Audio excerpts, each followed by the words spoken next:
Welcome to the Unblock Your Business podcast. I'm Abby Rogers, success coach, business coach and hypnotherapist, and I help high achievers and business leaders master their subconscious habits for success, income goals and, above all, happiness. But success isn't just about mindset or strategy.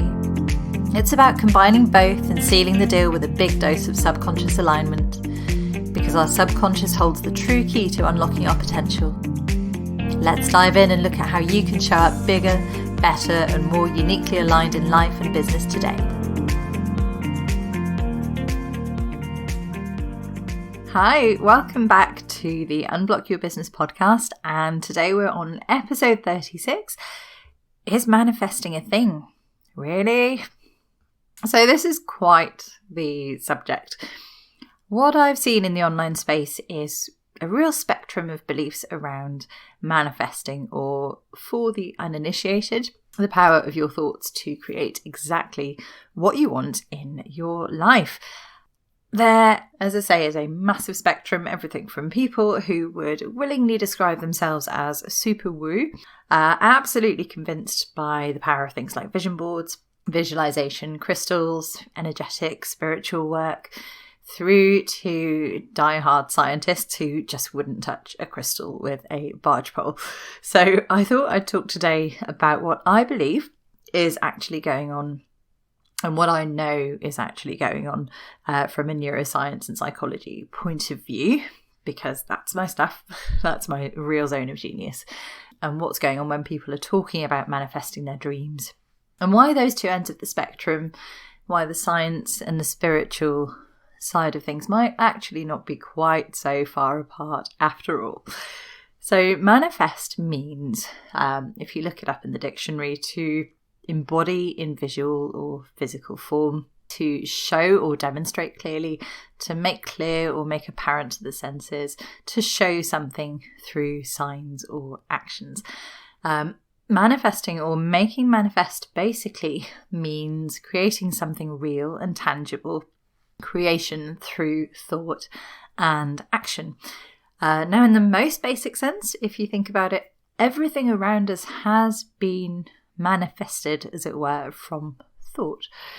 So you have to have the thought first to go out and create everything that's in your world, to go out and buy your computer, your phone, your desk.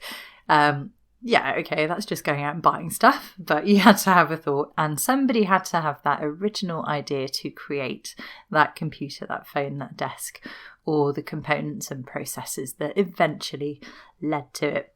When we think about manifestation on a practical level, it's something we do as humans all the time. We have the thought and then we create, or then we bring into our world through various means. It's what humans do. We want a new car, we make it manifest. We want a holiday, we book it. There you go, manifested. And I know that's a million miles away from what we typically think of as manifesting. What a lot of people struggle with is the idea of manifestation being about going from thinking about something like that new car or that holiday to having it magically gifted to you from the universe, having it magically appear without lifting a finger. That just seems impossible to many people and our analytical human minds. It feels like a big leap of faith, and one that, while some people are really willing to take and very spiritual and very attuned to anything is possible, others will absolutely never go there because they don't have the evidence, the cold hard facts in front of them. So I will say, for the record, I'm somewhere between the two now. I have my own thoughts on what's going on, as I said, and my perspective is that I think there's a bit of a link between the two. I think what sometimes appears to be magic is very explainable, not always explainable. So we'll dive into that. So when I first started out in my hypnotherapy business, I was very much at the science end of the spectrum. I wanted to make sure everything I talked about and everything I did with my clients was evidence-based, well-researched neuroscience and psychology that was pretty much watertight, and then I knew I could rely on to get results. I come from a scientific background. My original career was very scientific, so it's kind of programmed into me to want to understand the science behind things, I guess. And also I wanted to be taken seriously. I know that hypnotherapy has its own skeptics and is seen by a lot of people to be a little bit out there, but actually when you dive into it, it's really scientific. There's like so much evidence for it. But I was keen to shout about the science behind it, so I really steered clear then of talking about anything a bit more woo, a bit more unexplainable. But the more I worked with people and the more I read about manifestation in the online space and in the books and podcasts that I downloaded, and the more I put two and two together, the more I realised that actually for the most part we are talking about the same thing. It might not feel like it, but the two come together, and we were just coming at it from different angles, really. So me with my science hat on was saying this is how you create better things in your world, and the more spiritual people with their faith and energy hat on were just trusting that you could create better things in your world, and that was working. And actually it is that belief and that trust that starts to make real tangible changes for us. So there is no doubt that what we do actually creates the things that we think about. We create the reality that we imagine. So whatever's going on in your life right now, whoever you're with, wherever you are, the chances are that you imagined it before it actually happened. You thought, that's the kind of thing I'd quite like in my life. Often you will have had to then have taken actions to follow up on those thoughts. The chances are that things didn't just land in your lap, and you may not have even known that you were taking those actions that would lead to that end result. But the actions that you took, when you look back on it, they were very much aligned with creating that end result. It's very, very specific. And that's not to say that things will have happened overnight, or even, as I say, that you knew that what you were doing at the time would result in that outcome.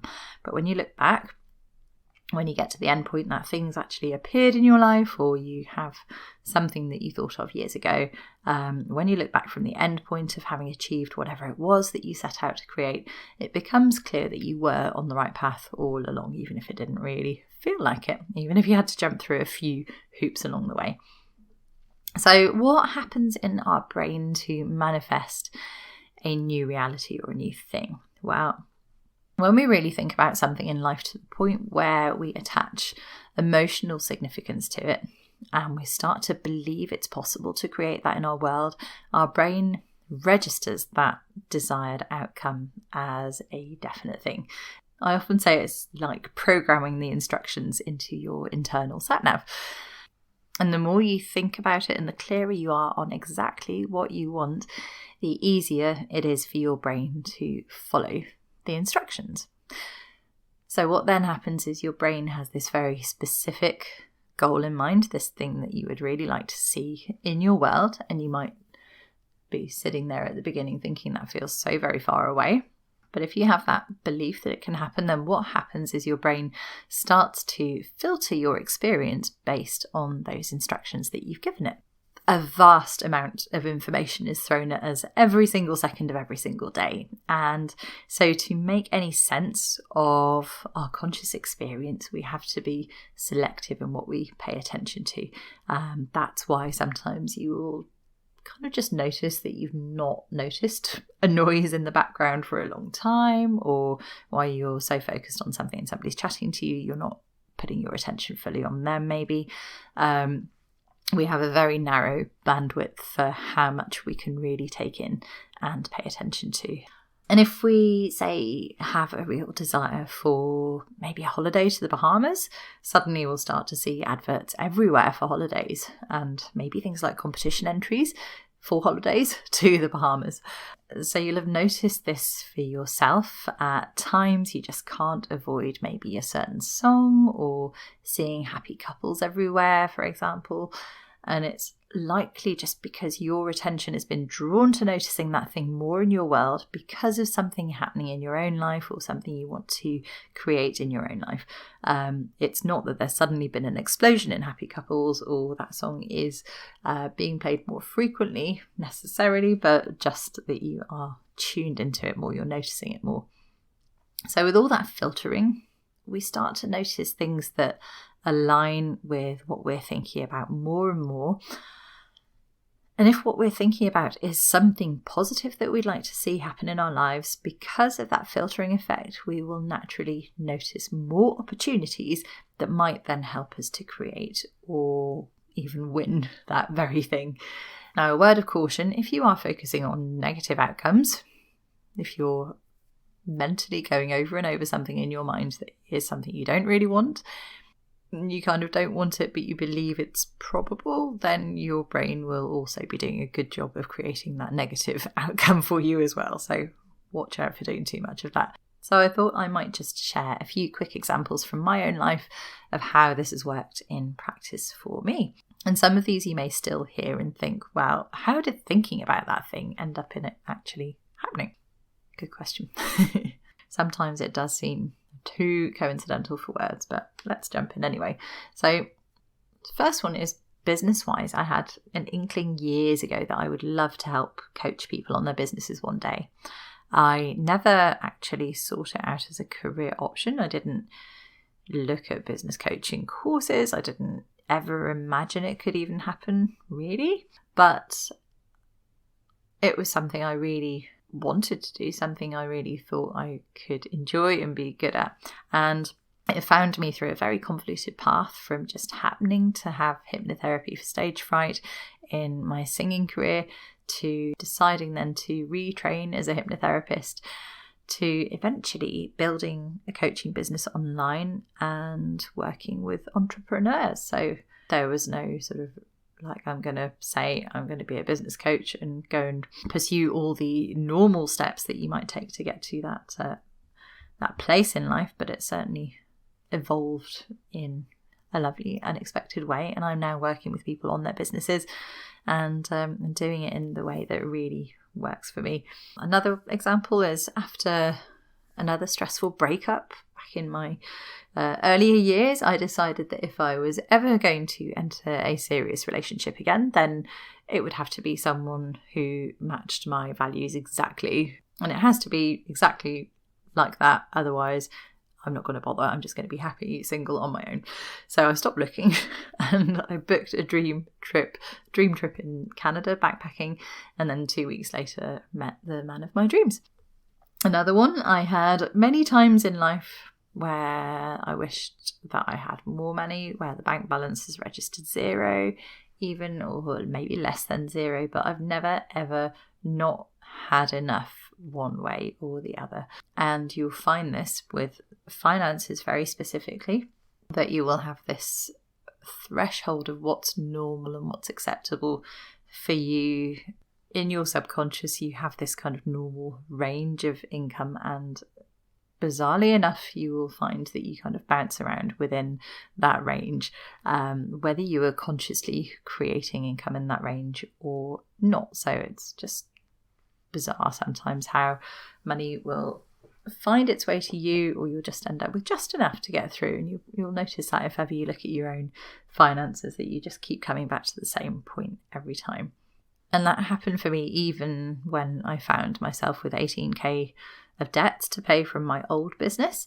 Weirdly enough, things worked out thanks to the opportunities that came my way and the actions that I took. So yes, there was a little bit of wow, how did that happen? I was pretty amazed when that sorted itself out. But it was also through opportunities and through taking actions to make that manifest as well. Another example, recent example, I did a bit of thinking last year about my membership, and I was thinking, where do I take this from here? Is it has it run its course? Is this something I need to move on with now? Or would I love to see it change and evolve? And would I love to bring more of a business focus into the membership along with the mindset stuff? And I thought that would be amazing. And I thought that it would be really incredible to share that journey with somebody as well. I just sort of had this idea that, wow, it would be wonderful if I could just actually do this with somebody rather than doing it all myself, and have somebody to bounce ideas off and inspiration, and sort of share the workload and supporting the members. And, you know, the ideal scenario, I thought to myself, would be to have someone who could just offer expertise in all the areas that I'm lacking, or maybe in the areas I don't have time to focus on as much as I would like, and who would be like a business best buddy. And then lo and behold, about a month later, my wonderful friend Sarah, who was a member in my membership at the time, just happened to approach me a short time later and sort of said, hey, what about this? And she had a membership. And it turned out that her membership was like exactly what my membership was lacking, and the other way around. We just balance each other out perfectly. So now we've got all the boxes ticked, and the energy between us is amazing, and it's just lovely seeing it all coming together now. So yeah, that just magically happened, as it were. But it was putting that thought out there and then being open to the opportunity again when it came up. The last one is my van, my VW van. And I had in mind for ages the exact type, the type of fuel that I would want. So petrol rather than diesel, that was important to me, and that's much rarer. The colour, I knew in my mind that sort of dark grey colour, exactly the same as I'd had in my car beforehand, my old trusty old Golf that I loved.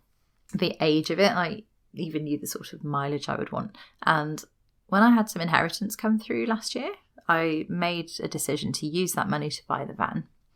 But it took us ages to get round to it. We kind of threw ideas around for a while, and we were thinking like exactly what configuration we'd want inside, and whether we'd want to do some work on it ourselves and all sorts of stuff. But we finally set aside this day for van shopping once we'd decided. Did an online search, and on that day, first time I'd looked, 3 vans came up that fit the bill in terms of mileage and price. One was red, and it was a diesel, and it was about 60 miles away. One was blue, and also diesel, and it was older and about 40 miles away, I think. And the last one was at a local dealership, just a mile down the road, and there was no picture. And it happened to be petrol, so I thought, great, that's the kind of thing I want, but I wouldn't normally go for things without a picture, but I thought I'd just email the dealership and see what they said. It was the exact age, the exact mileage that I'd wanted. And I emailed the dealership, and what had happened, the reason there was no picture was that it had just come in that day.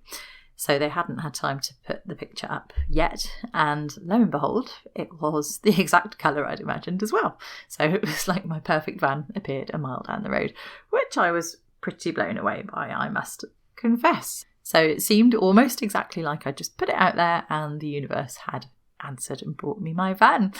Which leads me to the next bit. Can science explain everything then? And I think I'm not so sure. I think we do know a lot about how we create things through our thoughts. And as I mentioned earlier, by having those very firm thoughts about what we'd like, our brain finds the way for us. It follows the directions to get to that eventual point on the sat-nav. Even though we might not always know that that's what's happening, we are working towards that eventual outcome. I do think we have a lot of control over the outcomes that we manifest, even if we don't realise it. And it's taking those opportunities, taking those actions that align with that end result that get us there. And you might see things like people popping up online and saying, I just manifested 10k. And maybe you're thinking, yeah, right, I'd like 10k too, so where's mine? But the thing is, until we have that belief and that emotional buy-in to the fact that we absolutely could create 10k, then our brain won't correct the filter. It won't help us generate that 10k to come up with those opportunities or spot the opportunities and the actions that could help us get there. So if you're sitting there thinking, well, yeah, I'm a bit skeptical, that couldn't be possible for me, then it definitely won't be possible for you, no matter how much you'd like 10k, because your brain's already decided it's not an outcome for you. So you do create your own reality. The belief has to come first, then the right actions to make things happen will follow. Not always easy to believe that, I know, but what have you got to lose at the end of the day? So having said that we have a lot of control over what we create and the eventual result that we get, I still personally think there are some things that just seem too coincidental, even for evidence-based neuroscience and psychology to explain. Maybe we're just waiting for the day when the evidence from quantum physics catches up with what the spiritual guys among us have known inherently all along, and maybe that had a little bit of something to do with my perfect camper van. I don't think there's clear evidence-based science to say that's definitely what's happening.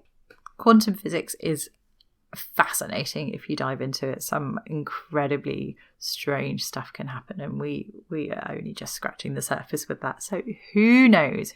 I don't think that there is research evidence there yet to say that that's exactly what goes on when weird stuff happens. But for now, maybe let's just assume it's absolutely a possibility and give that believing thing a go and see what happens for you. So I hope that has been interesting and enlightening. If you've got any manifesting experiences that you want to share, I would love to hear them. I find it fascinating. So drop me an email or send me a direct message on Facebook or LinkedIn and do share your stories. I will see you next week, and I hope you have an awesome week in the meantime. Take care. Thanks for listening. I really hope you've enjoyed today's episode. If you have, it would be incredible if you could pop a review on iTunes, Google, Spotify, or your favourite podcast platform. And if you want to dive deeper, you can find me in my Facebook group Unblock Your Business or at www.unblockyourbusiness.com.